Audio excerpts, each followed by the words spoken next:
Dicen los que saben de fomentar la lectura que los tebeos son la iniciación perfecta, pero nuestro invitado de esta semana cree que los tebeos no son solo un instrumento para fomentar la lectura, sino un paraíso en el que quedarse toda la vida.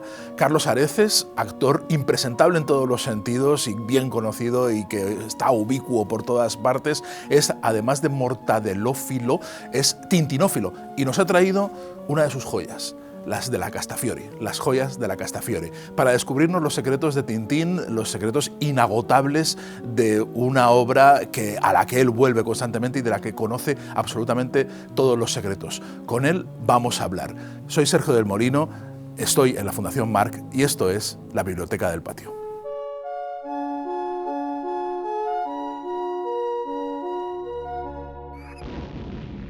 Carlos, me hace muchísima ilusión tenerte aquí, aparte de por tenerte, porque no creía que fuera posible, porque eres el hombre que lo hace todo en España.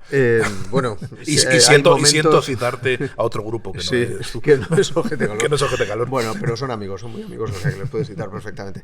Pues sí, ¿qué le voy a hacer? O sea, de repente hay momentos en los que todo coincide. Tú ya sabes que la vida de actor es una montaña rusa y ahora estoy en el pico, pero claro, luego vienen los baches. Pero tú no has tenido baches, entonces tú tengo que ir en el pico. Sí, siempre. sí que los he tenido. Lo que pasa es que, claro, está esa percepción de, no, yo es que enciendo la tele y te veo. Sí. Ya, pero son cosas grabadas hace mucho tiempo. Sí hay baches, sí.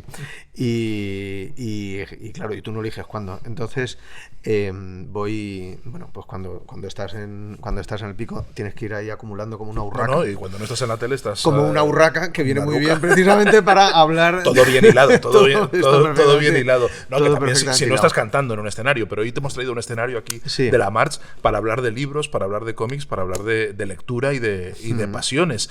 Y cuando me dijiste que elegías las joyas de la Castafiore, yo ya sabía que ibas a escoger un tebeo. Sí, eso lo sabía. Sí, yo pensé, digo, a ver, honestamente, probablemente en mi vida haya leído muchos más tebeos que libros de mayores, o sea que, bueno, me sentía que estaba siendo más honesto, ¿sabes? Que me quitaba esa capa de intelectual, que a veces me gusta ponerme y... ¿Te aterra que te llamen intelectual? Que me aterra. Ya es tarde, me parece un poco pedante, pero bueno, efectivamente, ya estoy aquí hablando de literatura con Sergio del Molino, pero ya está, ya no puedo. Ya no puedes, has venido al lado equivocado. De aquellos lodos, estos barros, nunca he conocido esa frase, por ejemplo, nunca he sabido decirla bien, pero siempre me ha gustado mucho citarla. Porque además los lodos y los barros son lo mismo. Es lo mismo, entonces no he entendido muy bien los lodos, los barros, los polvos, no lo sé. No, sí, los polvos que luego de se mojan polvos, y entonces son los lodos. Estos lodos. Eso sí que tiene cierto sentido. Vale. No, pero yo pensaba que ibas a escoger un mortadelo, pero nos has escogido un Tintín. A ver, tengo que reconocer que cuando me dicen el libro favorito y tal, mi primera pulsión es un mortadelo, pero ¿por qué he elegido un Tintín? Pues básicamente por no repetirme, porque mortadelo ya lo he nombrado 1000 veces, he sido embajador de 1000 y una cosas que han estado relacionados con Ibáñez. He podido entrevistarle en el Salón del Cómic o cuando fue el 60 aniversario de Mortadelo y Filemón. Por cierto, creo que Mortadelo y Filemón son los personajes que durante más tiempo han sido dibujados por su autor.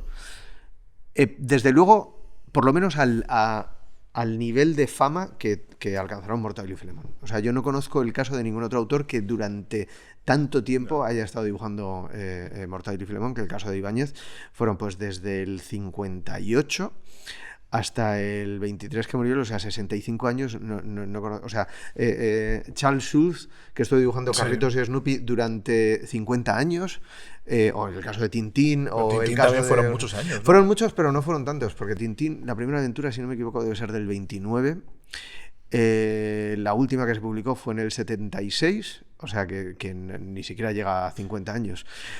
Mortadelo y Filemón 65, dibujados por Ibáñez. ¿Tú crees que Tintín ya ha alcanzado... Yo creo que, Tintín, cuando quieres quedar bien como lector de cómics, Tintín tiene un aura cultural que probablemente no tengan otros, y la tintinofilia se parece ya un poco a la melomanía y se parece ya un poco a una expresión de snobismo cultural, incluso tiene un punto de snob, ¿no? Y creo que además, cuando pensaba en por qué habías escogido, que ahora me lo explicarás, las joyas de la Castafiore, pensaba que precisamente este álbum, que es de los años 60, ¿no? Se publicó en el 61, 62, se publicó por primera vez entre el 61 61 y el 62 en la revista Tintín por entregas. Es de los últimos Tintines de Hergé. Es un Tintín donde no se viaja y donde hay, probablemente de una forma más dramática, una oposición entre la cultura popular del Capitán Haddock y la alta cultura de la Castafiore, que el Capitán Haddock se ve obligado todo el rato a escuchar a la Castafiore cantar. Queda un poco ridiculizada constantemente. Pero sin embargo, Hergé a él le gustaba la ópera y le interesaba la alta cultura y tal, y le gustaba mucho el arte abstracto y le gustaba muchos referentes que luego salen aquí. Vale, es verdad que o sea, es hacer trampa, quiero decir, coger un Tintín es trampa, ¿no? Llego aquí y según llego me insultas, es cierto, has desvelado mi trampa. Es verdad que no he arriesgado muchísimo, o sea, haber elegido un Mortadelo hubiera sido más honesto y más sincero, porque al final Tintín está recubierto de esa capa de intelectualidad y de arte más elevado. Pero es que sinceramente, claro, esto es una cosa que yo cuando lo leía de pequeño desconocía.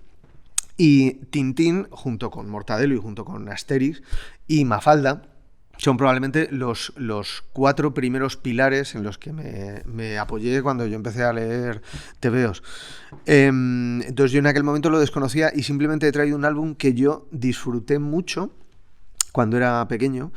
Y he estado tentado de traer Las 7 bolas de cristal porque la momia de Rascalcapac, que aparece ahí tirándole la bola a Tintín en una escena onírica y tal, esa imagen me aterrorizó. Sí. O sea, yo cuando lo leí y tal, decía, hostia, un Tintín que sí, que eran aventuras y tal, pero de repente aquí esta momia, o sea, medio putrefacta y tal, me impresionó mucho. Pero cuando he vuelto a releer los dos de adulto, reconozco que he disfrutado bastante más de Las joyas de la Castafiore. Entre otras cosas, por eso que dices tú, porque es una de las poquísimas aventuras en las que Tintín no viaja, no hay un gran conflicto, no hay un gran villano. Otras veces se enfrenta a Rastapopoulos, el malvado magnate griego. Y aquí, sin embargo, hay... O a los soviets. O a los soviets, bueno, yo qué sé, o a tantos otros, al Dr. Müller, tantos villanos de Tintín que me gustan muchísimo. Pero aquí, verdaderamente hay un crimen que luego no es tal. Estoy haciendo spoilers, pero bueno, también si a estas alturas, La joya de la Castafiore... Creo que todos los espectadores oyentes están ya informados de sobra. Espero. Y si no, pues, oye, tiempo habéis tenido. ¿Sabes? Desde el año 63 que se publicó como álbum, yo creo que ya... Una de las cosas que más me impresiona de Hergé y de su detallismo es que prácticamente todos los álbumes de Tintín conocen por lo menos 2 versiones. En algunos casos es porque habían envejecido, porque eran en blanco y negro, como es el caso de las primeras aventuras. Me parece que son las primeras 8 aventuras de Tintín, se volvieron a redibujar para mejorar la calidad del dibujo y tal. Y en otros casos es simplemente porque Tintín al principio se publica la mayoría de las veces o en un periódico que va por entregas o en la revista Tintín, que también va por entregas. Entonces, claro, tienes que estar recordando constantemente al lector las aventuras pasadas. Entonces siempre hay viñetas que sirven un poco para recordarte lo que había pasado anteriormente y tal. Entonces, a la hora de convertirlo en álbum, Hergé todas esas viñetas las eliminaba. Aparte de que hacía correcciones a la hora de los enfoques de algunas viñetas, cambiaba el color. Y tengo que decir que el color de las últimas ediciones de Tintín, para mi gusto, deja bastante que desear. El bueno es el que respeta o las ediciones que se publicaban en la revista Tintín o el color que se daba para los primeros álbumes, que luego ha sido muchas veces mancillado, dando color por ordenador y tal, y... Claro, eso para la gente sensible, no, eso es un crimen, porque aquí los colores estaban dados con acuarela y eso se nota mucho, aunque al final se unifican colores y tal, pero no es lo mismo. Pero son detalles que percibes después, ¿no? Quiero decir que no tiene que ver con la fascinación primigenia. No, bueno, yo creo que no, pero claro, todo eso está ahí y yo lo que sabía es que lo iba leyendo y me fascinaba. Claro, me pasa un poco como... Cuando yo era pequeño, muchas de las películas que más me han gustado las veía en la televisión que tenían mis padres en su habitación, que era una televisión de esas de culo, donde veías las películas mutiladas por los lados y en blanco y negro. porque mi tele era de blanco y negro, entonces a mí eso me daba igual. Yo disfrutaba las películas Claro. probablemente mucho más que ahora, cuando me las pongo en alguna plataforma y de repente veo que la calidad no es 4K y me raya, no sé qué. O sea, que sí que había una pureza primigenia, también cuando leía estos álbumes, y los leía de cualquier manera y en la copia que fuera, pero bueno, no sé. Lo que te decía era que una de las cosas que más me gusta de este álbum es que es como es un poco como algunas de las aventuras de Hitchcock, ¿no? Que tiene una trama. Bueno, de hecho, me estoy acordando un poco de ¿pero quién mató a Harry, no? Sí. Que hay un crimen que luego no es un crimen Sí. y tal. Bueno, pues aquí pasa un poco lo mismo. O sea, hay muchos personajes. Me parece que es el álbum que tiene más comedia de todos los de Tintín. Sí, yo creo que son de Haddock, que está más divertido también. Haddock está absolutamente divertido. O sea, él intenta escapar de la visita de Bianca Castafiore, pero no puede porque hay un gag recurrente, por cierto, muy gracioso, que es que se ha roto el mármol de la escalera de bajada y entonces él se hace un esguince y no puede huir de su propio castillo. Pero o sea, el hecho de que tenga que estar encerrado en ese sitio, con todos esos personajes que van apareciendo, no solo Bianca Castafiore, sino Serafín Latón, que también era un secundario muy pesado. Hernández y Fernández. Por cierto, voy a hacer aquí un breve... ¿En francés cómo eran? Dupont y Dupont, ¿no? Dupont y Dupont. Uno Sí. acabado en T y otro acabado en D. Sí.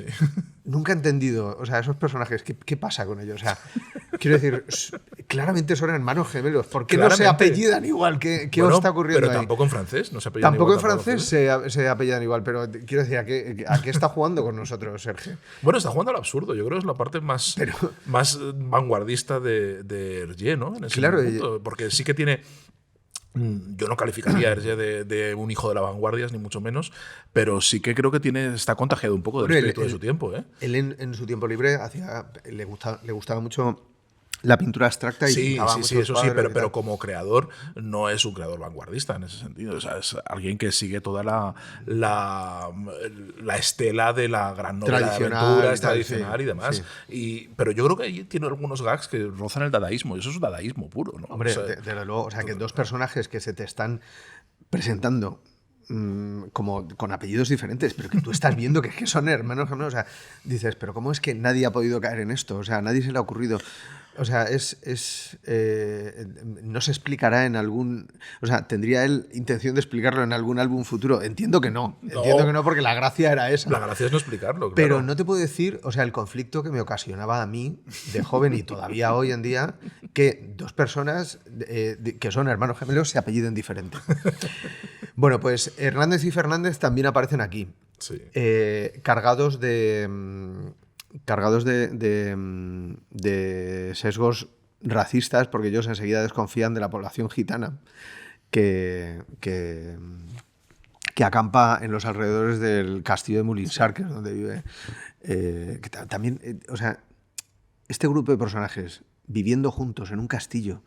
O sea, al final Tintín tiene un algo muy realista. O sea, quiero decir, el Hergé era absolutamente disciplinado y, bueno, concretamente en este álbum llega a hacer un mapa del castillo para saber dónde están las habitaciones de cada uno y no equivocarse a la hora de trazar toda la escenografía. Bueno, pues eso es verosímil más que realista, ¿no? Claro, pues, para, sí, para efectivamente, es muy verosímil a un nivel que, desde luego, aquí en España yo creo que nunca hemos tenido un autor. O sea, tú imagínate que tuviéramos que pedirle explicaciones a Ibáñez porque la casa donde vive Mortadelo y Filemón es diferente en cada álbum, yo qué sé, o sea, es algo impensable.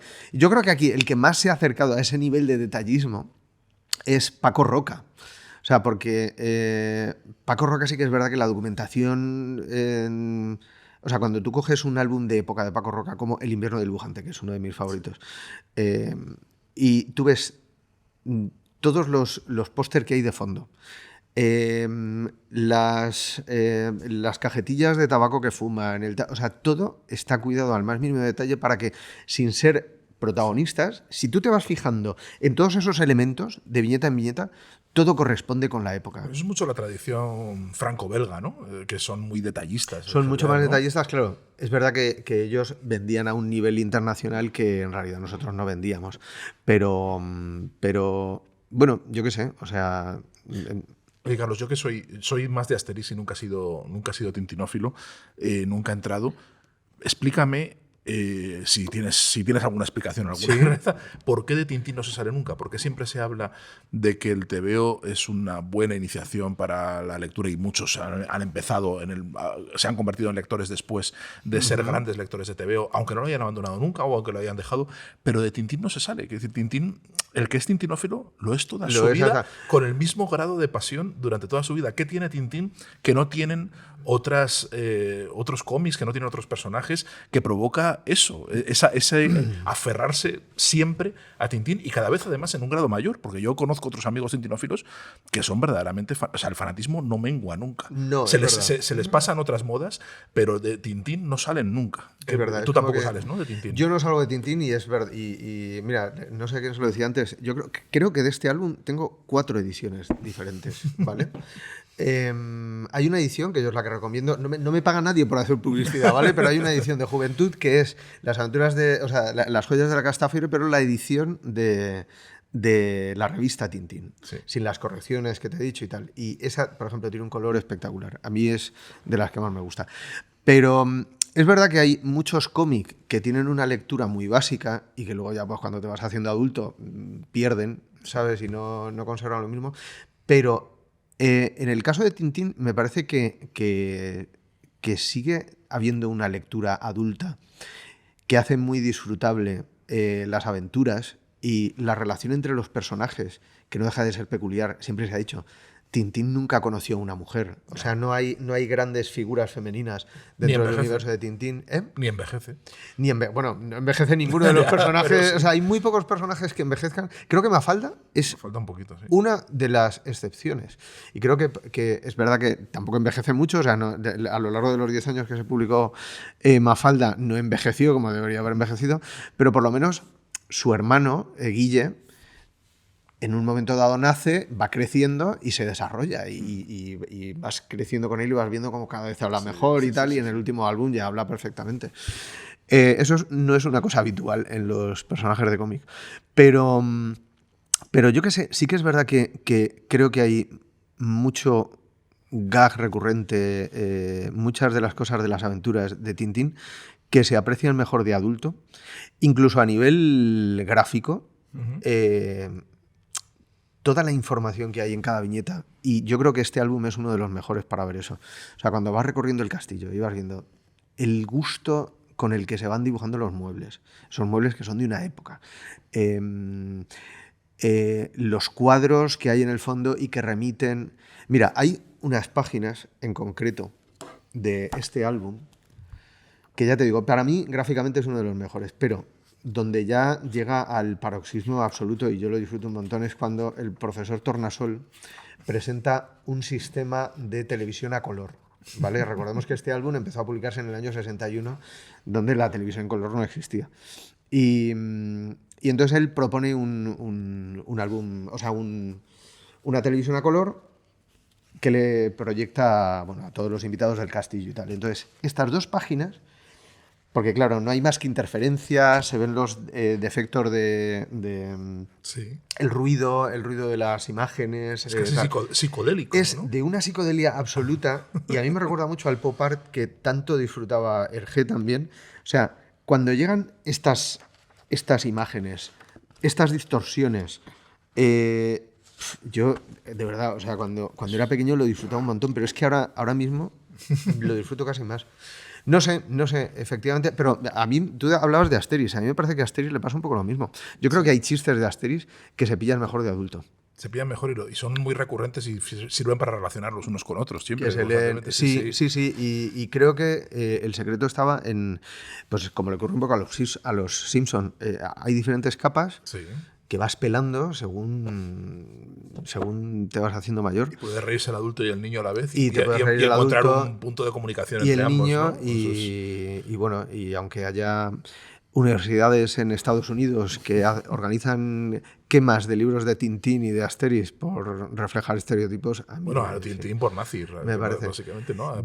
Y eso me parece francamente injusto, porque en realidad... Es injusto, quiero decir, es injusto porque creo que está fuera de todo, pero algo hay, quiero decir, evidentemente. Hergé era simpatizante. Y no sé qué opinas de la teoría de que Tintín está inspirado en León Degrelle, el líder del partido rexista, que era el lugarteniente del nazismo en Bélgica. Lo que tengo entendido es que... es una leyenda urbana, vamos. Claro, bueno, yo no lo sé, no estoy tan informado, pero yo lo que tengo entendido, y por eso me parece que las acusaciones son exageradas a todas luces, es que su acusación de colaboracionista viene simplemente porque cuando los nazis invadieron Bélgica, a él le ofrecieron participar con las aventuras de Tintín, publicando en un periódico que los nazis utilizaban como propaganda y para noticias y tal, pero concretamente Tintín estaba allí para entretener a los lectores y tal. De hecho, cuando se le intentó juzgar, no había caso verdaderamente. O sea, quiero decir, lo único es que él siguió trabajando. Además, él por lo visto defendía siempre que es la máxima que había dado el propio rey de Bélgica, que decía, no, ustedes sigan trabajando en sus cosas y que esto pase cuanto antes y hagan lo que tengan que hacer para comer. Entonces él siguió publicando. Cuando los aliados entraron en Bélgica, le cesaron fulminantemente de su puesto, dejó de tener permiso para publicar historietas de Tintín y durante 2 años, estuvo bastante jodido, pero quiero decir, él nunca compartió ideas que yo sepa. Al menos que sepamos o que estén reflejadas en los tebeos, claro. ¿Pero a ti te parece que están muy reflejadas en los tebeos? Bueno, yo creo que hay cierto espíritu del tiempo que sí que está reflejado en algunos. Sí, eso yo creo que sí, que hay cierto racismo y cierta cosa que es comprensible en el contexto y en el lado ideológico, porque yo creo que sí que tiraba...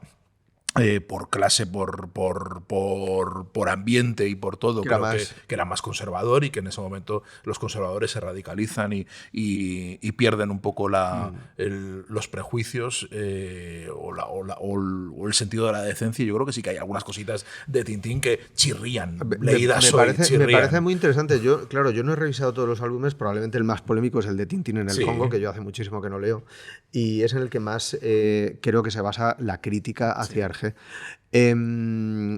Claro, yo sin tenerlo reciente no me atrevo a meterme ahí.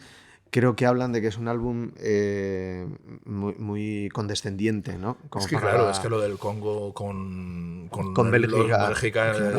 es uno de los grandes de las grandes aberraciones de la humanidad, claro. Entonces... Sí.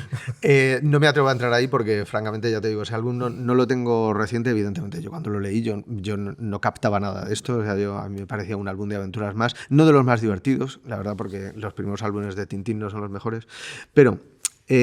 creo que también a veces se le ha juzgado no tanto por su supuesta complicidad con el régimen nazi, que yo creo que no la hubo, como por la crítica a determinados regímenes comunistas. Sí. ¿Sabes? Como en el país de los soviets o en el cetro de Teokar, cuando va también Pero quiero decir que nada que justifique. Que claro que a mí no me parece. Ni mucho evidentemente, menos. O sea, quiero decir, es que incluso.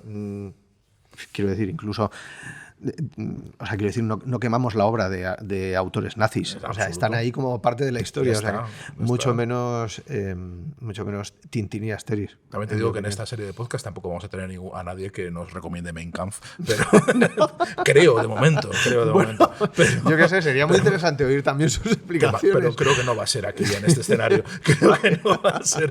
¿No te parece, no? El mejor. No me parece el mejor vehículo para transmitir ciertas cosas. Tú eres un tipo de lector que es el lector coleccionista, el lector fetichista, Sí. el lector que Del objeto. yo no sé si mucha gente, supongo que sí, que muchos los que te siguen muy fervientemente lo saben, pero a lo mejor los que solo te ven en las series y en el cine no lo saben, pero eres el mayor coleccionista de mortadelos que hay en el universo, en la Vía Láctea, ¿no? Es probable que en cuanto a lo que son publicaciones de Ibáñez, no solo de Mortadelo, sino de todo lo que tiene que ver con Ibáñez, yo creo que sí, si no el que más, uno de los que más. Pero Carlos, tú no tienes una casa, tienes un depósito donde guardas tu colección. Básicamente, Vale, yo tengo una tumba inca donde donde espero el día de mañana ser enterrado con todas mis posesiones materiales. Sí. Sí, yo soy muy amante del objeto y me interesa una primera edición. Me gusta la primera publicación de cada uno de los dibujos de Ibáñez. Claro, no puedo coleccionar todo lo que me gustaría. Concretamente, Tintín es probablemente uno de los álbumes, o sea, es uno de los coleccionismos de cómic, si no el más caro. Sí. Que hay o sea, una de las últimas páginas que se vendió por $2 millones. No hay muchas en el mercado porque todas están en el Museo Tintín y la mayoría están controladas, pero claro, a ese nivel yo no puedo coleccionar. Pero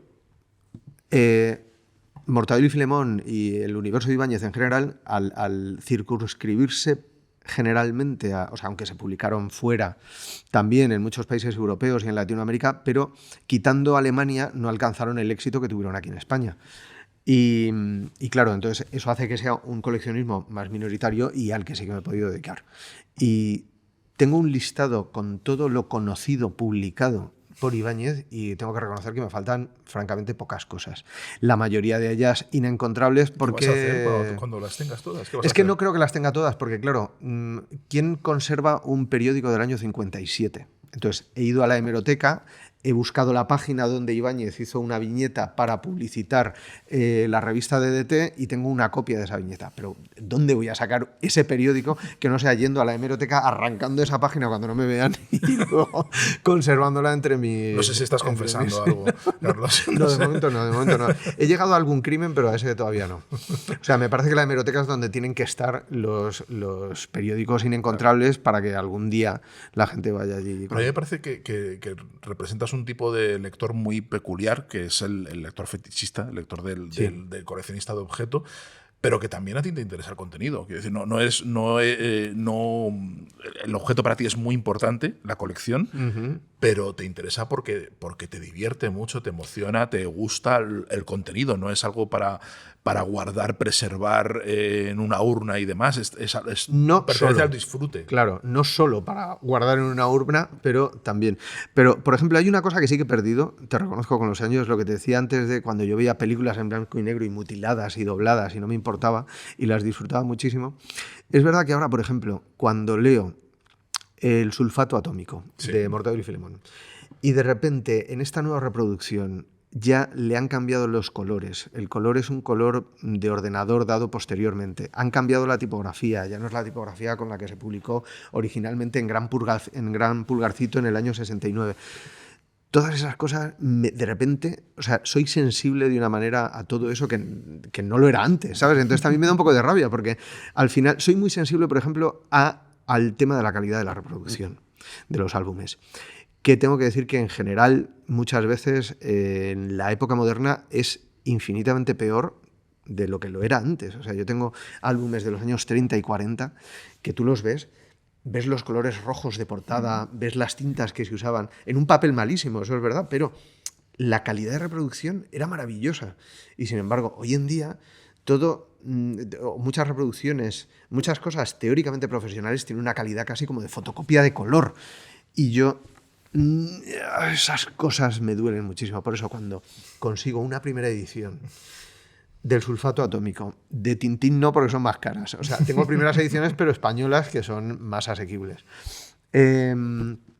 La primera edición del álbum de Tintín en el país de los soviets, me parece que la última vez que se vendió como a un precio de unos $10.000 y tal. O sea, tampoco es un disparate, pero está fuera de un bolsillo habitual. Y esas cosas reconozco que de repente sí que les doy una importancia a que sea ese papel, a que tenga ese olor. Cosas que al final están unidas con algo, bueno, yo qué sé, que está ahí en tu cerebro y que despierta sentimientos ocultos. Para ir terminando, tengo que confesarte que a mí me asustó mucho una vez que me viniste, porque como buen coleccionista eres completista, sí. Y me trajiste un libro que está ultra descatalogado, sí. mío, que yo no he autorizado ninguna reedición en ningún sitio y lo conseguiste. Nadie consigue esos libros. Sí. Tú consigues por canales del mercado negro, no sé muy bien por qué bajos fondos yo tengo mis dealers. Pero por eso, que tienes tus dealers, pero hablando de libros que no tienen ilustraciones. Por cierto, hay uno por el que porque hay uno que sí que conseguí, pero hay otro por el que te pregunté que me dijiste no y espero que no lo consigas nunca. Sí, me dijiste abiertamente que sí. Creo que tu primer libro... Lo cual espero que no haya espoleado tu interés. No, por supuesto, ahora no hay nada de lo que tenga más ganas que de conseguir una copia de ese libro. ¿Qué lees que no tenga dibujos, que no tenga bocadillos y viñetas? ¿Qué leo que no tenga...? Sí. Pues... últimamente. Te lo he confesado antes... Y sé que resulta muy snob, pero cada vez me cuesta más la ficción. Eso no quiere decir que no lea nada de ficción. Esporádicamente leo algunas cosas. Lo que pasa es que generalmente me acaban decepcionando. Creo que lo último que me he leído de ficción es El hereje de Delibes, sí. Y me pareció un coñazo. Vaya, hombre, pues te iba a decir que maravilloso. Tengo que decírtelo con una mano en el corazón. A mí me fascina. Me lo leí porque había leído gente a la que admiro y cuya prosa me interesa mucho hablar de ese libro. Yo luego lo leí y me costó horrores. O sea, creo que la densidad de información que no está al servicio, o por lo menos a mí me lo parece que no está al servicio de la trama principal y tal, a mí me abrumó. Pero lees ensayo, ¿no? Pero leo mucho ensayo. Yo creo que uno de los que más me ha gustado es un ensayo que se llama Decidido, de Robert Sapolsky, en el que básicamente lo que hace es negar la posibilidad del libre albedrío. Él dice sí. Estoy muy de acuerdo, además. Yo también estoy muy de acuerdo con él. Sí. Y es muy difícil, francamente, después de leer el libro. O sea, él mismo reconoce. Sé que lo que yo planteo en este libro no es nada intuitivo e incluso a mí me cuesta actuar como si lo que yo dijera en este libro es cierto. Pero la verdad es que las explicaciones que da a mí me parecen muy coherentes. Creo que todo tiene sentido. Lo explica además desde un punto de vista muy científico, muy neurológico. O sea, yo, gracias a ese libro, a un pequeño apéndice de 50 páginas que hay al final, he podido entender, por fin, cómo funcionan las sinapsis del cerebro, o creo que he entendido, que es lo que más me ha acercado a entender cómo funciona un cerebro. Y esos libros los disfruto mucho. Y también disfruto mucho temas que tengan que ver con la historia.